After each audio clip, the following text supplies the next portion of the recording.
So my name is Tony Gonzalez, and today we are talking to Schmier, the leader in Destruction, and we are here because Destruction released a new recording called Birth of Malice on March 7, 2025. Okay, so hello, Schmier. Let me see. Behind and see. Oh, you speak German. No. Thank you, Antonio. Great to be on your show, and yeah, great to talk about your new album with you. Yes, finally, there is a song called Destruction. Is this finally, is this song related to the story of the band or there is more? Yeah, it's basically appreciation of the fans and our history. I came back from tour one day, and we had some great shows. 40-year anniversary, and I just reflected. I reflected the shows. I reflected our history. I'm like, man, 40 years. And I just started to write the lyrics, and it was very spontaneous. And then the idea came to life, and it's basically, appreciation post for the fans. I mean, they're singing "We Are Destruction," and because they are part of us, of our success, and of our history. Part of the video is filmed in South America, no? Yeah, in Brazil. Yeah, Brazil. Brazil, perfect. Yes. Another interesting song is Cyber Warfare. How was this song conceived? And did you give Martin and Damir freedom to play these extraordinary guitar solos?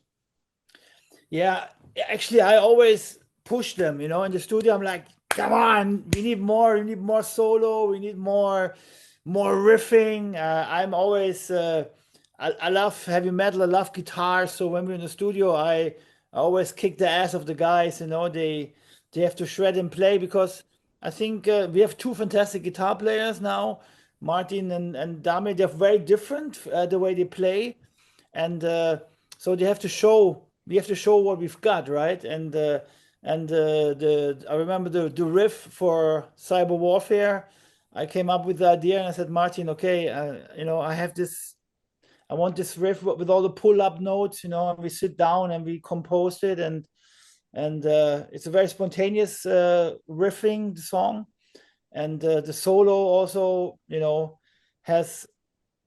relates to the lyrics also a little bit, because there's a lot of fast notes, and also the song Cyber Warfare, the lyrics are about the modern world and how crazy it is, and how much manipulation you have also in the world. So yeah, it's one of my favorite songs on the album, actually.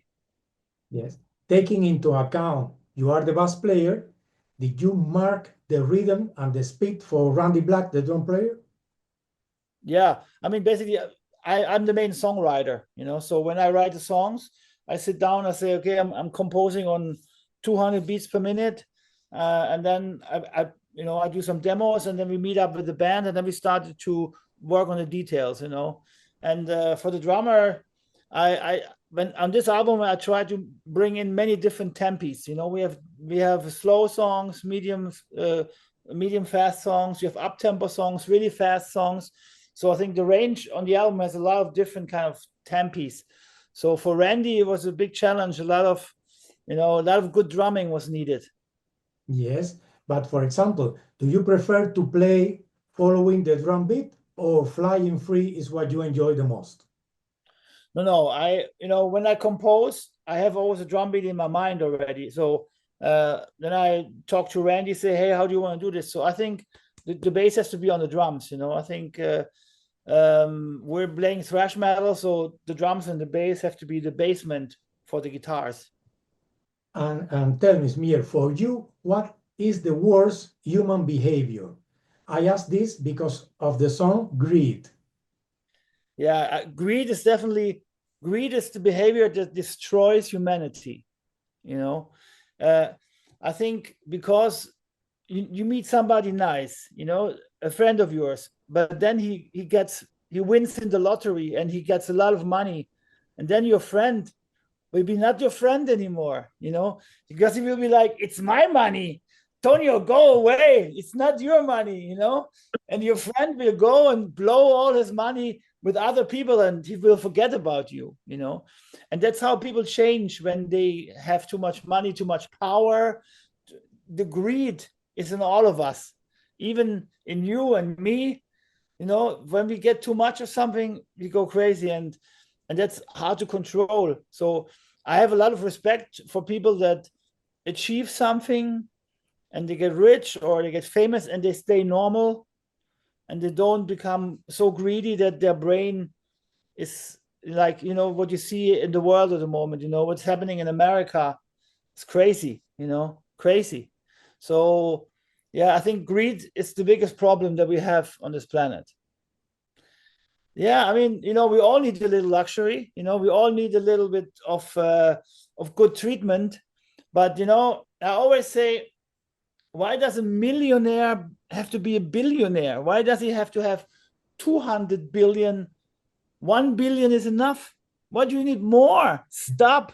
You know, when you take just the richest billionaire in the world, Elon Musk, he could with his money, he could have all the people that are poor and have no food, he could give them food, you know. There would be no more poor people without food in this world if all those rich people would help, but they don't help because greed, you know. It's like, it's mine, not yours, you know.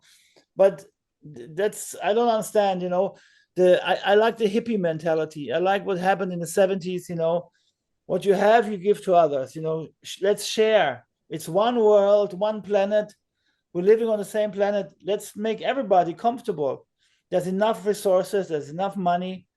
But no, there's greed, you know. It goes back, it always goes back to the same problem. Yeah. The recording finished with a good cover of Fast as a Shark.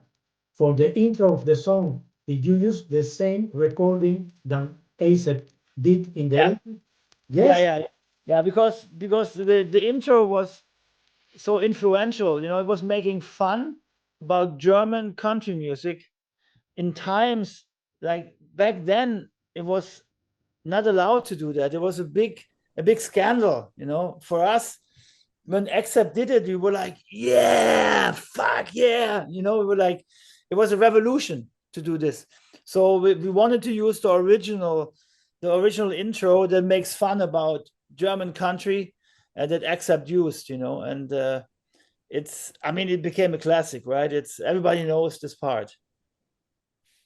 Confess, did you try to make it faster than them? It is faster, yeah. It is faster, but you know, the problem is the riff, you know, the way the riff is played, it has those pull-up notes, and it's not possible to play it much faster. Also, the solo is so fast, you know, that to a certain point, it's not. So we played it just a little bit faster than the Accept, because otherwise it's unplayable. And we try to make it Destruction style, you know. Yes, but there is not only a new CD, because I checked, and finally the documentary will be released also in March. Yeah. Yes, can we find? It's a documentary, but it's not a documentary about the history of the band. It's a documentary about 5 years of the band, you know, from 2019 to 2024. We had the camera team following us on tour and filming us. Ah, perfect. So there will be another documentary, or this is the documentary we are talking about, the band is talking about in the last few months? Yeah, this is basically a documentary about the last 5 years of the band. It's a Destruction movie. It's a filmmaker from Germany that says, you know, I'm making documentary movies. Let's make a movie about the metal band. How is it to be in a metal band? How is it to tour? What's the problem when you go on tour? I want to put a video about this, you know.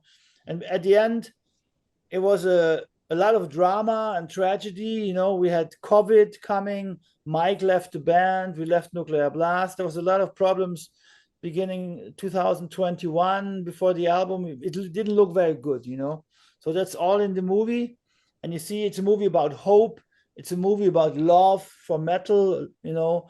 And I think it's pretty interesting. It's a look behind the curtain of a metal band, of an international metal band. Perfect. So this year, 2025, Infernal Overkill celebrates 40 years of releasing. You have to consider to play a special set, but my question is, are you to play this special set only in Germany or around the world? And I ask you because you will be here in Spain next May. Yeah, we'll be in Spain in May, but the show for Infernal Overkill is a special show, and we're still up to bring it to Spain, but nobody in Spain wanted it to have, so it's basically like this: the booking agent from Spain have to ask to our booking agent, I want Infernal Overkill from Destruction, and then we can do it. We're playing one show in Germany and one show in Norway so far, and hopefully there's going to be some more. Hopefully one show in Spain, one show in America. We will see, but we're open to play more. It just has to be a concert promoter to also book this show, because we also have our new album out, so we're going to also play normal shows, but we want to play some special Infernal Overkill shows also, and some other places around the world. Would be great. In your opinion, the material from Infernal Overkill and Eternal Devastation are still fresh in terms of music and lyric? Yeah, they are. We have so many songs from those two albums in our set list in the last years. We've been switching back and forth, so those songs are timeless. They're timeless classics of thrash metal, and they're still fun to play also. That's why we still have them in the set list, and I think they're gonna last till eternity, till the end of our career at least. In 1987, you recorded the EP Mad Butcher, but later there was a band from Gelsenkirchen called Mad Butcher. Did you know if they took the name for your recording, or was more a coincidence? I have no idea, but the Mad Butcher song was originally on the demo from 1983 already. It was the first time Mad Butcher was recorded. And I never heard about this band Mad Butcher until 1986 or so. I don't know. One day there was this band Mad Butcher, and I was like, okay, I don't know. They've never been very famous. They've never been very, very influential. So I don't really know much about them. I know there was some bad talking about like, oh, Destruction stole but our song is from 1983. And it's inspired by Jack the Ripper, basically, Yes. So I don't know. I don't know when they were formed. Mad Butcher, I have no idea about them actually. I know they were like 1986 or so. I heard the first time about them, but they were never very famous, so I have no idea. Yes, they never were so famous. But Yeah. let me tell you that I knew the drummer because I was living in Cuba, and the drummer goes there for holidays. Okay. And he plays, not the band, only the drummer. And he plays, but I never asked if he took the name from you. Okay. Yeah, why not? I mean, it's okay. There's a Sepultura. Even Sepultura stole some stuff from us, when one of the old album titles, they used Devastation also, like from Destruction, And there's a band called Disaster from Germany. They're named after our song Total Disaster. Also disaster with an E instead of an I, So I think it's cool when, when bands choose song titles, and make their own, the Judas Priest is a good example for a lot of inspiring song titles that became band names, So I think it's cool. But but for Mad Butcher, I have no idea, and I really never heard their music also. I don't know, it's like speed metal or heavy metal, something like that, right? Yes. So maybe Running Wild, Tyrant were taken from the Judas Priest. Yes. Okay. I think that is the same word. Yes. And now that we mentioned Gelsenkirchen, on 20 July 2024, you were along with Creator, Sodom, and Tankard on the Clash of the Rockport Festival. It was the first time that all of the big Teutonic 4 bands have performed together. What are your memories from this day? It was actually the second time. There was one like this, like 15 years ago. So the first time, for me it was like finally it's happening. It happened 15 years ago. Then it happened in Mexico 2 years ago, and now it happened again in Germany. And maybe this was the last time. because there's no future shows planned. But it was really special because people from all over the world came to this show. It was magic, like the crowd, the atmosphere, everything. Were you there? No. Did you see the show? No. Okay. Yeah, it was amazing. It was sold out in 3 days, like 6,500 tickets in 3 days. It was really crazy. And yeah, I wish there was be more, but at the moment it doesn't look like it. So between 1989 and 1999, you were out of Destruction. Yes, and in 1999, you rejoined the band. My question is, the years demonstrate that it was your best decision? Oh, yeah. I mean, you know, for many years we parted ways and we were going different ways. And I never thought in those years that I would be leading Destruction again. But, you know, over the years, in those years when I wasn't in the band, so many people came to me and said, Schmier, you have to go back to Destruction, bring back the real Destruction, you know, because what they did in those years without me, those 3 albums, they were really different. It was a different band, different music, had nothing to do with the original Destruction spirit. So basically, when I came back in 99, I brought back the original spirit, and yeah, and that was the best decision ever, I guess, you know, because I'm still here, and those years without the band were not easy for me, but I still played music. But you know, Destruction was always my baby and was my life. So I got kicked out of my own band back then. That wasn't easy, you know. And I'm sure that Destruction is now stronger than ever. Now that you are 4 men, and for example, my question is the door open to Seefringer if he wants to come back as he did when you came back for Destruction?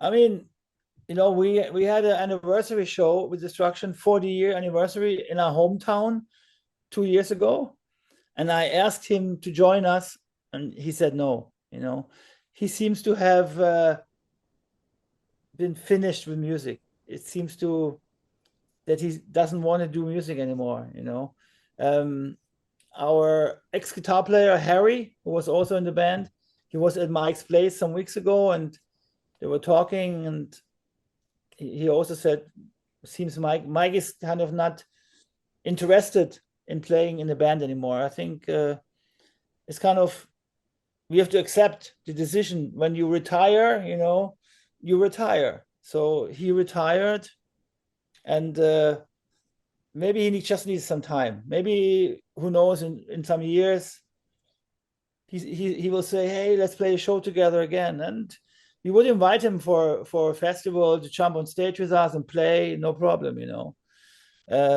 But I don't see this to happen because he kind of, I think he gave up. He gave up metal, he gave up music. And you have to understand that after 40 years, you know, it's possible that you say, finito, I'm done, you know, it's over. Because music business is difficult, you know, it's difficult to make money. It's demanding. You have to tour all the time. And one day in your life, you're like, I'm over, no more. And he was there. He left.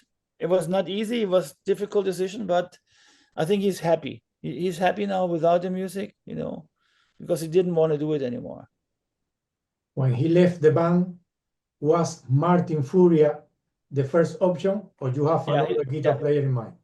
Yeah, he was the first option. Martin Furia was our tour manager and our sound guy. He was our mixer, you know, live mixer. He was with the band for many years, and we loved his attitude, you know, we loved his heart and his mind. And we didn't know if he would be good enough on guitar to join Destruction. So we made some audition with him, and the audition was great. And yeah, we basically extended the family. We got somebody from the family in the band, which was great, you know. And Martin has a lot of respect for Mike. So the way he plays, also the way he plays his solos, was always with the respect for Mike's legacy. And that was very important. And now that you have worked with him for 10 years or more, did you speak a little more Spanish or not? No, mi español es malo. Bad. When I'm in Spain for a while, I pick up some more, and then I'm able to speak a little bit more. But when I'm leaving, it's gone. So I basically, when I'm in South America, Martin is always like, "Oh, you're learning," and I'm speaking a little bit. Una cerveza, por favor, señor, and I can do little stuff. But then I'm back home in Germany and I forget again. But I pick it up next time I'm in Spain, hopefully, and Spanish is an important language. I wish I would speak some more. Yeah. Yes. Yeah. And Schmier, how important is the popularity for you? You mean the popularity to of be the popularity, band? to be famous, to be, yes. I mean, the basic thing for a band to be able to tour and to be able to make music is that you have some fans. So popularity is the backbone of a band. If a band is not famous, the band can't tour. The band cannot produce albums.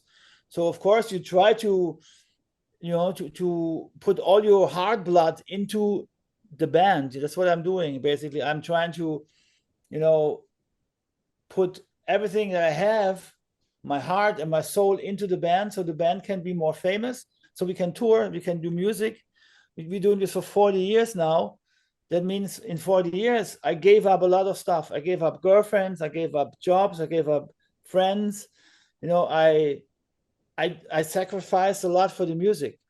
And then it's very important, of course, that this comes back in terms of, is the band successful or not? Because when you have a less successful band and you make no money and you cannot tour, the band is worth nothing.